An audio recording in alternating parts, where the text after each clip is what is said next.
haleluya, apapun yang terjadi, Yesus Kristus tetap Tuhan di atas segala Tuhan dan Raja di atas segala Raja, karena tidak ada nama lain di bawah kolong langit ini yang olehnya manusia dapat diselamatkan. Amin. Kita masih dalam suasana merayakan Natal, dan Natal bukan hanya 25 Desember kan? Setiap hari dalam hidup kita, sepanjang hidup kita, Yesus selalu hadir. Dia lahir bukan untuk dia sekali saja dalam hidup ini, tapi dia akan terus-menerus bekerja dalam hidup kita melalui kuasa Roh Kudus setelah Yesus naik ke surga, dan itu membawa kita kepada satu kehidupan yang berkemenangan, dari satu kemenangan ke kemenangan yang lain. Kelahirannya akan terjadi pada saat dan tempat yang sudah ditentukan oleh kerajaan surga. Pada ayat di Yesaya pasal 7, Yesaya 8 dan Yesaya 9, kita melihat nubuatan tentang kelahiran Tuhan Yesus Kristus. Yesaya 7 dikatakan demikian, firman Tuhan ayat ke-14, sebab itu Tuhan sendirilah yang akan memberikan kepadamu suatu pertanda. Sesungguhnya seorang perempuan muda mengandung dan akan melahirkan seorang anak laki-laki, dan akan menamakan dia Immanuel. Yesaya 8 itu ayat 5 sampai ayatnya yang ke-8. Itu berbicara tentang air ini akan meluap melampaui segenap salurannya dan akan mengalir melampaui segenap tebingnya serta menerobos masuk ke Yehuda, ibarat banjir yang meluap-luap hingga sampai ke leher, dan sayap-sayapnya yang dikembangkan akan menutup seantero negerimu, ya Immanuel. Itu dia.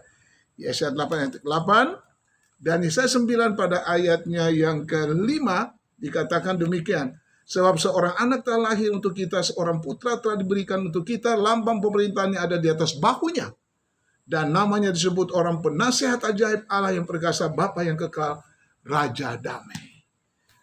4 nama yang disebutkan di sini mempunyai arti. Yang pertama, penasihat ajaib, itu penasihat yang adi kodrati. Dalam bahasa Ibrani disebut Pele.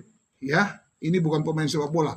Bandingkan dengan Yesaya 28 ayat 29, kata ajaib atau adi kodrati itu pantas untuk Tuhan, Allah yang berkuasa di langit, bumi, dan bawah bumi. Tidak bisa dipakai oleh siapapun juga, oleh manusia, tidak. Ajaib di sini berarti Tuhan mampu melakukan segala sesuatu yang memang tidak mungkin dilakukan oleh orang lain. Manusia jatuh dalam dosa dan Yesus datang untuk menyelamatkan semua manusia. Itu yang pertama, penasihat ajaib. Ya, yang kedua, Allah yang perkasa. Dia punya nasihat itu luar biasa, ya. Allahnya perkasa. Di dalam Mesias seluruh kepenuhan kealahan akan berdiam secara jasmaniah. Kolose 2 ayat 9. Allah berjanji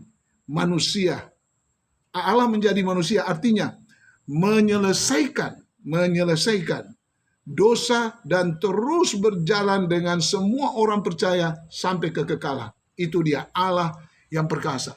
Dia akan terus menolong kita. Jangan lupa, Yesus Kristus Tuhan Allah yang perkasa. Dan yang ketiga, Bapa yang kekal. Yesus bukan hanya memperkenalkan Bapa surgawi, tetapi ia sendiri akan bertindak sebagai seorang Bapa yang penuh belas kasihan, mengasihi, melindungi, dan menyediakan seluruh kebutuhan kita. Mazmur 103 ayat 13 dan 14. Dan yang keempat, Raja damai. Sebagai Raja, pemerintahannya akan membawa damai dengan Allah bagi umatnya melalui pembebasan dari dosa dan kematian. Yesaya 11 ayat 6 sampai 9, bandingkan Roma 5 ayat 1 dan Roma 8 ayat yang kedua. Luar biasa.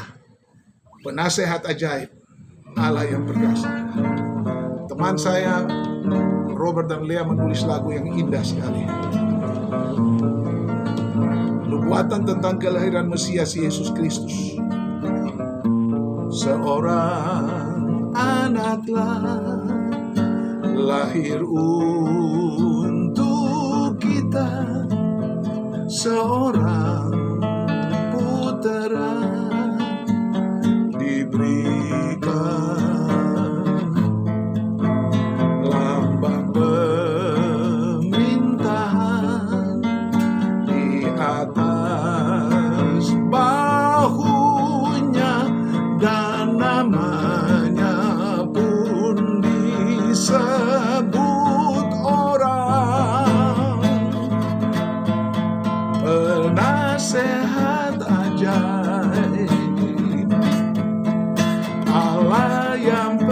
kuasa,